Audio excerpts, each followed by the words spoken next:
Hello ladies and gentlemen, I am the face rolling mole and this is my tutorial series for Dwarf Fortress, episode 1. Dwarf Fortress, if you've not heard of it, it's a very hard game to learn, and certainly a very hard game to master as well. The learning curve of Dwarf Fortress would literally be a brick wall, and then once you're over it, you're fine. But I hope with this tutorial series that I can sort of even out that curve. Make it less of a wall and more of a gentle hill. If I was to use an analogy there, that would be Dwarf Fortress in a nutshell. So you haven't downloaded Dwarf Fortress yet. You've just sat there at your computer, just going, right, I'm going to learn Dwarf Fortress today. You go to your internet browser. You want to go to this link here. Now this is the Bay 12 forums, and on there is this page here which tells you that the current version of the Lazy Newb Pack is very out of date. It gives you links to the Windows, Mac and Linux versions of Dwarf Fortress, of the Lazy Newb Pack, sorry. The Lazy Newb Pack is essentially a gateway into Dwarf Fortress. It gives you all of the tools that you need to get started, and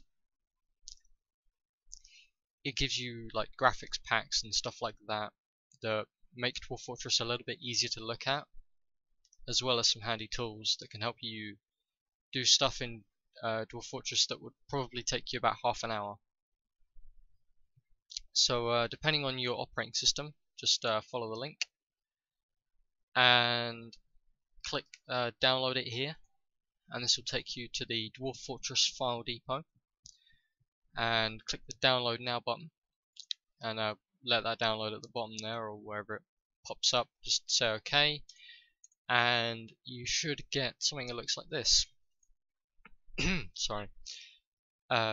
You want to extract that into a place where you find most easy, and probably rename it to something along the lines of Dwarf Fortress, if I could get my capitalization correct. So just open it up and you have these files here, which the only one you need to worry about is this one, this current beta.jar, and open that. This will bring up the Lazy Newb Pack GUI. There are 4 tabs: Options, Graphics, Utilities and Advanced.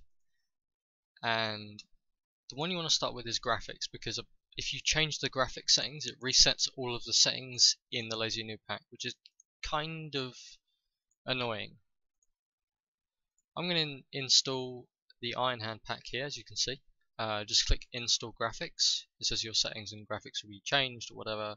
Graphics and settings installed. Just say whatever you want to that, because you haven't even got any save games yet.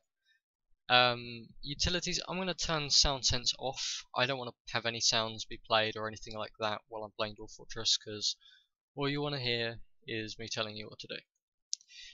If you go to Advanced, I'm going to turn window mode off so that it's full screen, so you guys can see Dwarf Fortress in big rather than small, I suppose. I'm going to set autosave to none and pause. Yeah, those two are fine. And I'm going to leave compressed saves on. You won't need to know about the save game folder unless you want to delete your save files. If you go to save game folder, you'll have like a thing that's a save one here. You just drag over it and just delete it. That's handy. Your processor priority, I wouldn't fill about with that. I don't know, if you've got a really good processor and you really want to, run Dwarf Fortress at 300, 400 frames a second, then by all means. As far as options go, I'm going to turn temperature, weather on, turn aquifers off, and turn varied ground on. Now, temperature and weather, fairly self-explanatory and also very vital parts of Dwarf Fortress. Invaders, there are goblins that come and raid your fort. once you have around about, I think it's 50 dwarves. And that's not too far away from the beginning, so you're going to want to bring up some defenses and have a way to defend yourself against invasions. That includes a military as well. There's a population cap, that's the number of dwarves that you can have in your fortress. A child cap, and what looks like a ratio, but it isn't. I'm going to set the absolute cap for children, 8, and the percentage cap to be 10. That way, if I have like 90 dwarves, I will only have 8 dwarves in 90 dwarves. I will only have 8 children in my fort. That's it's rather important because children, they don't work. They just sort of eat up your food, and your main supply of dwarves will come in caravans, not caravans, migration waves to your fort. So you don't really need that many children anyway. Aquifers, they're a pain. They are a real pain. They're a layer of water into a fortress that if you dig into it, or if you dig down into it, it will flood your fort. There is no escaping it. So, unless of course that you embark in an area that doesn't have aquifers, which is kind of rare. So I'm just turning them off altogether. I think everything is set up properly now, so we can just start to a fortress and get to generating ourselves a beautiful world. You may have to do that or something. Oh, another thing I forgot. This FPS counter up the top here, it is kind of annoying. So just to go to advanced and FPS counter off. I don't want an FPS counter on. I'd rather not have it on. So now, don't go away. Don't be deterred away already by the lack of visuals on the main menu screen. Dwarf Fortress is a beautiful game, trust me. Alright? You can't use your mouse on many of these screens and in Dwarf Fortress in general, so I would get into the habit of just using your keyboard. So I'm just going to move the mouse to the side here, and I'm going to use the arrow keys, the up and down arrow keys, to select the different options in the main menu, and you press enter to advance. So I'm going to create new world, pressing enter and create new world. Here press escape to continue, and we now have this create a world screen, which gives us some basic options to customize our world.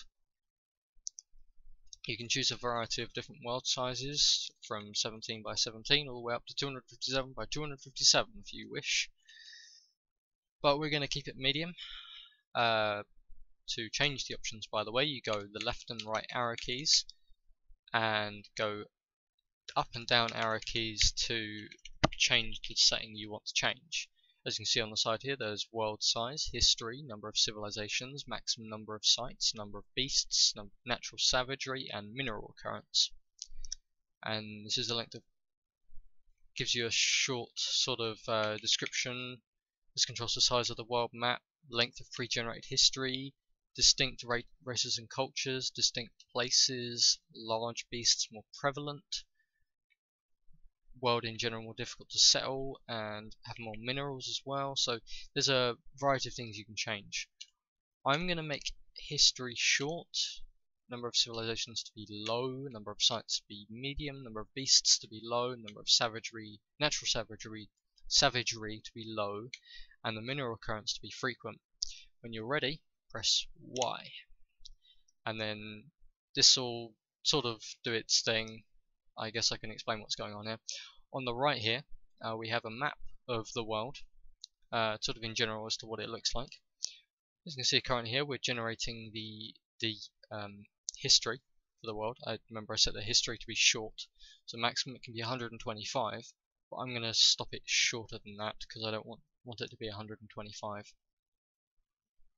There's a few things about the world here: the planet of forever, the dwarven mountain halls of Kalulabelel, which mean, and the teeth of matching, and some other stuff, and I don't know.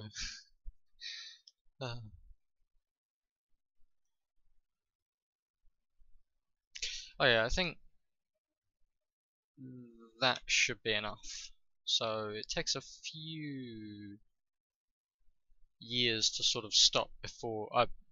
When you press escape to stop, it will take a few years, like 3. So just hit 3 years before any given date if you have OCD like me and like to be exact number that you want.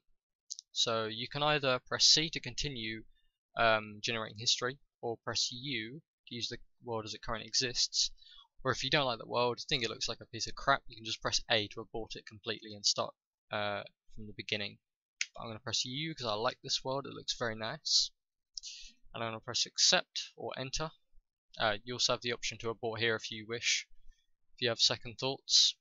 You can also use the arrow keys now to look around your world. As you can see, this is what it looks like. As you can see, up here is very cold, and if we go down by pressing the arrow keys, we can see as we go down it gets a lot more hotter. So you can also export the image file if you want it for like a background for like a desktop background or something that would look quite cool. I don't know. Just press enter because you know you like it, don't you? Now it's going to be doing some stuff, sort of background stuff, saving the world and stuff like that, preparing it ready for us to play around with it. Alright guys, unfortunately I'm gonna have to leave it there because the video was getting dangerously close to 15 minutes. But if you did like it, please like it because it tells me that you like it and you want more. And if you want more, please subscribe because you'll get notified when I post new videos. Speaking of which, I'm probably going to be posting videos every day of the week, so if you enjoy this content, it seems pretty sensible. My name has been the Face Rolling Mole, and I'll see you guys next time. Bye.